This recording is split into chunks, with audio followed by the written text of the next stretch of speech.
In this video, I'll show you how to clear the League of Legends cache. Let's get started. Open Windows Search. Search for League of Legends. Right-click it. Click Open File Location. Right-click the League of Legends shortcut. Click Open File Location. This will open the Riot Client folder. Go back to the Riot Games folder. Open the League of Legends folder. Find the Logs folder. Before deleting it, close League of Legends in Riot Client completely. Open Task Manager. Go to the Details tab. End all League of Legends processes. Then end all Riot Client processes.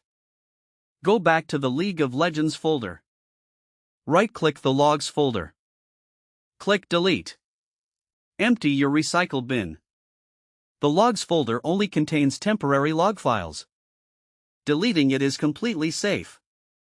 League of Legends will automatically create a new Logs folder the next time you launch the game. This can also free up storage space, especially if the Logs folder has become very large. Now launch League of Legends. If this video helped you, please leave a like and subscribe to the channel. Thanks for watching.